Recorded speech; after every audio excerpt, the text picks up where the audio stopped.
este caso son dos personas que cuando se hacen el estudio están escuchando música, pero la persona que está más cerca mío no es músico y aquella persona es un violinista profesional. Una zona mucho más amplia de la corteza cerebral está activada por ese estímulo. Lo mismo pasa en aquella foto. Esto es lo mismo que pasa entre alguien que lee con dislexia, que tiene dislexia, y un lector avesado. Las zonas del cerebro que se ponen en movimiento son totalmente diferentes. Y esto es lo que vamos a ver en el gráfico. En color verde serían el hemisferio izquierdo de una persona sin dislexia y una persona con dislexia. En color verde se ve el área de Broca, que es el centro de la palabra articulada. En color rojo, el planum temporal, que transforma ese sonido en un gráfico, y en color amarillo, el área de Wernicke, que transforma la letra en un símbolo. Uno ayuda a leer y el otro ayuda a escribir. Ninguno de los dos se activan en la persona disléxica. Nos preguntamos cómo hace para leer. Si lo vemos desde arriba, la persona no se llama normal, sino sin dislexia, y la persona con dislexia, vemos lo que veíamos recién. Las tres áreas están activadas en el hemisferio izquierdo y en el hemisferio derecho no hay actividad. En cambio, en la persona que tiene dislexia, donde no se activaba, lo que no se activaba en el hemisferio izquierdo, se activa en el hemisferio derecho. Esto podría ser una explicación por qué escriben a veces en espejo. A veces, no siempre, ni tampoco significa que todo el mundo que escriba en espejo vaya a ser disléxico, pero es algo que es bastante común. Discúlpame, Sí. le pido al público, por favor, si apagan los celulares o bien los ponen en modo avión, debido a que hay una interferencia en el micrófono del disertante. Gracias. Hagámoslo todos, entonces.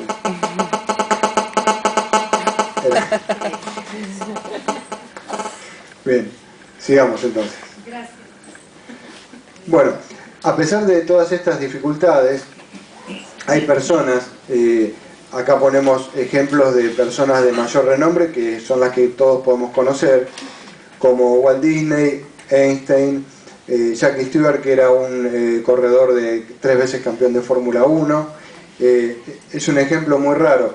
Él no podía deletrear el abecedario. Siendo adulto, no podía deletrear el abecedario. Pero desde la vivencia, conducir en los autódromos del mundo, le había dado el conocimiento de poder decir en cada autódromo qué curva seguía después de la otra, por haberlo vivido. Pero si él tenía que leer el abecedario y decirlo corrido, no podía hacerlo siendo un adulto. Y bueno, Bill Gates, que terminó estudiando en Harvard, aparte de tener la fortuna más grande del planeta. Y Agatha Christie, que se consagró como escritora, paradójicamente. Y así hay un montón de otros ejemplos. ¿Hasta acá vamos bien? ¿Sí? ¿Sí? ¿Está claro? Bien, sigamos entonces. Si los conceptos están bastante claros, ¿cuál es la problemática de la dislexia? Yo digo que es como un témpano donde hay una porción que es bien visible y una porción que está oculta bajo la superficie, con el agravante de que la que se ve sobre la superficie tiene un claro contraste entre lo que es el hielo y lo que es el cielo, y lo que está oculto en lugares como el que está acá ni siquiera se distingue bien el límite entre el hielo y el agua. Lo mismo pasa con la dislexia. Hay casos en que todos nos damos cuenta y son muy fáciles, y hay otros que no son tan fáciles porque no estamos acostumbrados a pensarlos y porque hay conceptos que por ahí no están difundidos, que es lo que queremos ver. ¿Por qué la dislexia no se ve? Porque permanece oculta. Se calcula que como mínimo hay un 10% en la población general, y esto no está diagnosticado así. Serían 2 o 3 chicos con dislexia por aula.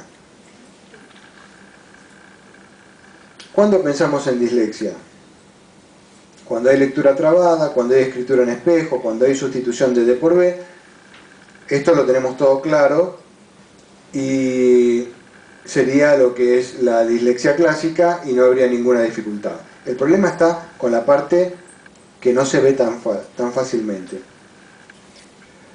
Disminución de la atención al encontrarse frente a los símbolos.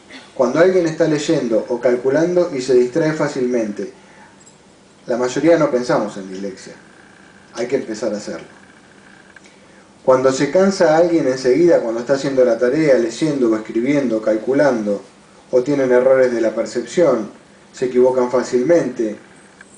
Aún hay casos donde tienen una lectura fluida con una velocidad aceptable, pero no terminan de comprender lo que están leyendo. ¿Por qué?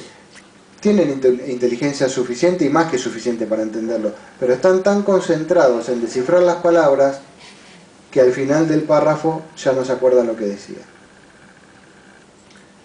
Esto que estamos hablando acá no es una ocurrencia mía, sino que es lo que dice la Asociación Americana de Dislexia. ¿Por qué los americanos o por qué hablamos de los británicos? Porque son los que llevaron a estas personalidades que hablamos, como Bill Gates, que es disléxico y terminó estudiando en Harvard, a detectarlo desde muy temprana edad, a hacer un tratamiento de adecuaciones y de adaptaciones que lo llevaron a no tener dificultades en la escolaridad y desarrollar su máximo potencial, cosa que no ocurre muchas veces aquí. ¿Qué es lo que le pasa al niño cuando no es detectado y no es ayudado? Siente vergüenza, humillación, se siente tonto, porque ve que los demás con mucha facilidad pueden escribir y leer y él no puede. Le da bronca porque lo afecta primero en el colegio y después en todos los ámbitos de su vida, le da impotencia cuando no lo comprenden los adultos y frustración porque nunca alcanza las expectativas de los padres y profesores. Se siente a veces un extranjero en su propia tierra. Los padres se sienten culpables por todo lo que han intentado previamente a través de las penitencias y los castigos, que es natural que pase así hasta que entiendan lo que está pasando. Se sienten frustrados porque no encuentran el diagnóstico. Cuando se encuentran el diagnóstico a veces van al colegio para pedir las adecuaciones y no son escuchados. Ahora, por suerte, con la disposición, como decía Estela, 59 en la provincia de Buenos Aires, como hay cierta obligación, hay más atención por parte de los directivos de las escuelas y también de los docentes, por suerte. Y si logramos la ley nacional va a ser un poco mejor todavía. Y sienten la impotencia de ver sufrir a su hijo cuando no les hacen las adaptaciones y lo tiene que mandar todos los días a una sala de tortura. Ahora, ¿cómo entendemos lo que le pasa a un chico que tiene esta dificultad?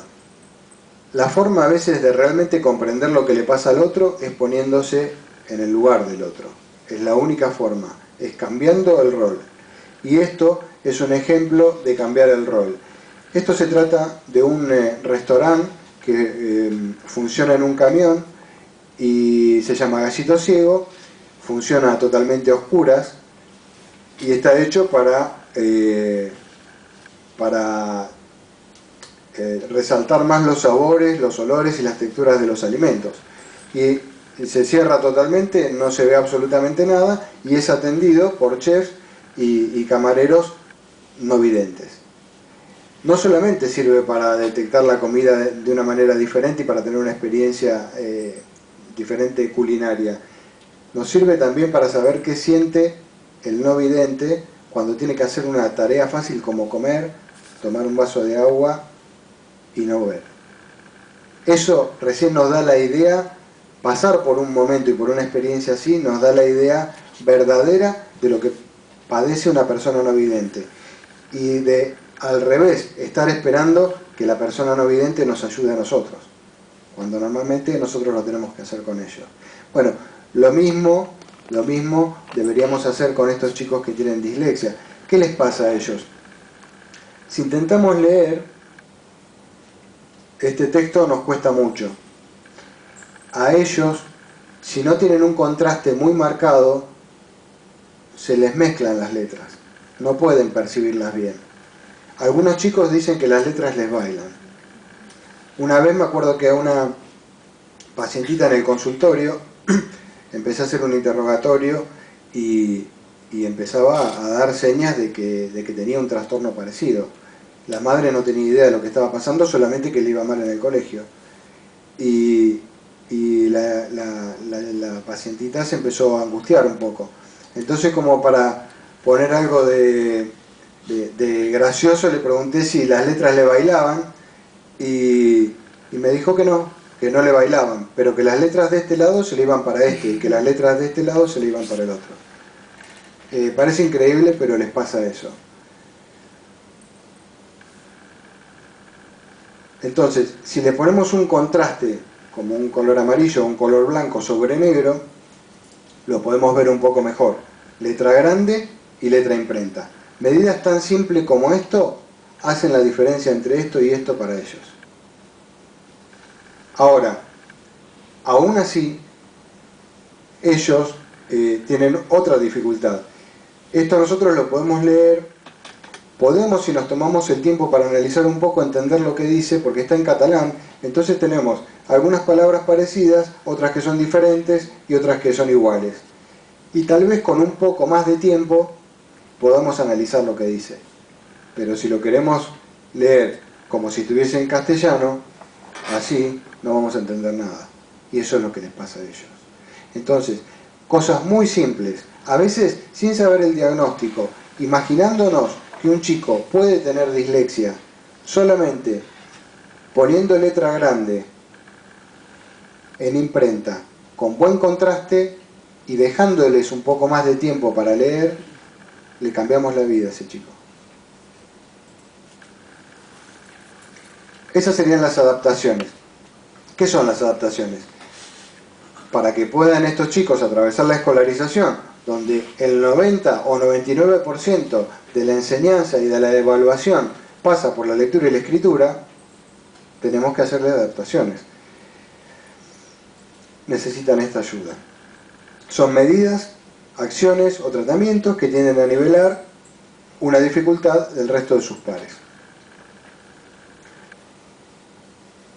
Estas adaptaciones no se les pueden hacer sin avisar al resto del aula qué es lo que se está haciendo. Porque si le hacemos a un chico una prueba un poco más corta, el que está al lado lo va a mirar y va a decir, o es tonto y se lo hacen por eso, o es el favorito de la maestra y le va a tomar bronca. Entonces, está bueno primero explicar al curso de qué se trata esto. Las adaptaciones nunca son ventajas, tienden a igualar condiciones. Acá vamos a ver algunos ejemplos.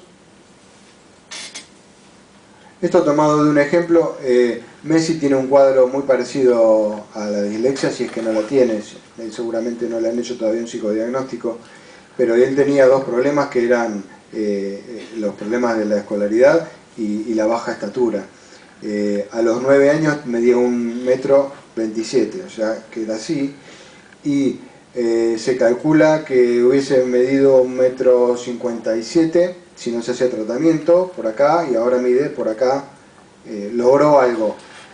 No es que con la ayuda o la adecuación pasó a medir 2 metros, pasó a medir una estatura casi normal, aproximándose a lo que es normal. Si alguien tiene una alteración visual y se le proporcionan anteojos, no va a ver el doble que otro chico, va a ver parecido, un poco más incómodo, pero va a por lo menos poder hacer la misma actividad que los otros. Lo mismo si se le pone un audífono a alguien que tiene una alteración auditiva, y lo mismo hacemos con la dislexia. Dijimos letra de imprenta, grande, texto corto. Al que tiene disgrafía, permitir que defienda la evaluación, que no terminó la respuesta, preguntarle, acercarse y preguntarle si oralmente nos puede decir lo que realmente sabe. La discalculia, el uso de la tabla pitagórica o calculadora, y la disortografía, una evaluación diferencial, porque el que tiene disortografía es capaz de poner la misma palabra en la misma página 3 veces diferente y escribirla con 3 errores diferentes, y mañana va a ser lo mismo y dentro de 40 años va a ser lo mismo, y si evaluamos eso no tiene ningún sentido. Vamos a ver un ejemplo. Esta es la escritura prediagnóstico de Manuel, que es uno de los chicos hijos de los papás de la asociación. que tenía 4 colegios en 4 años, empezando desde el jardín. Lo echaron del jardín, lo echaron de primer grado, lo echaron de segundo grado, y en tercer grado, obviamente tenía psicóloga por problemas de conducta, suspensiones permanentes. En tercer grado, para no volver a echarlo, redujeron el turno a la mañana, y como no lo soportaban todo el turno, lo redujeron de 8 a 10. Ese 8 a 10 permanecía en la dirección porque tampoco lo podían tener en el aula. La directora decía que era un chico muy inteligente porque le daba 7 consignas y él las resolvía todas, pero se las daba en forma oral. Si se las escribía y estaba dentro del contexto de otros alumnos, no las podía hacer. El pediatra, un pediatra nuevo, lo recibió en un control, le preguntó a la mamá le contó todo esto, le pidió el cuaderno, y cuando vio el cuaderno se encontró con esto, todo rojo. Entonces le pidió el psicodiagnóstico, llegó el diagnóstico, 6 meses de tratamiento después, tuvo esta escritura. Fíjense cómo cambia ya solamente en el panorama. Y cómo cambió el boletín con todas excelentes notas. Aquí hubo una cadena de aciertos.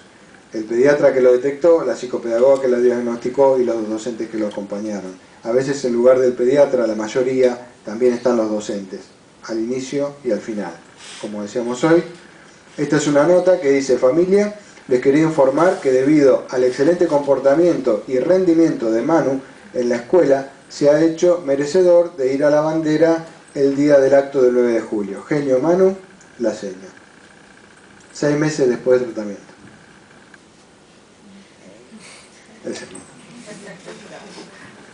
Bueno, entonces hay una salida. Hay una salida con el equipo de profesionales que estamos aquí, con la familia y con los docentes. En esas 3 patas se descansa la mesa donde está parado el chico con dislexia. Y como suele decir Marián, no está parado descansando, sino haciendo equilibrio. Hay que ayudarlo. Hoy miles de chicos se están hundiendo por no recibir ayuda. Todos esos niños deben ser prioridad y todos podemos ayudar. Esto es un recordatorio de Juan Carlos Calabró, que falleció el año pasado y tuvo cuantiosos logros y logros muy especiales en su vida, y en los últimos momentos de su vida, hablando con su hija de todos los logros que tuvo, lo que rescató fue que lo recordaran como alguien que hizo reír a un hijo, a un niño. Y sería fantástico que cada uno de nosotros pudiera detectar, ayudar y hacer que un niño deje de sufrir. Muchas gracias.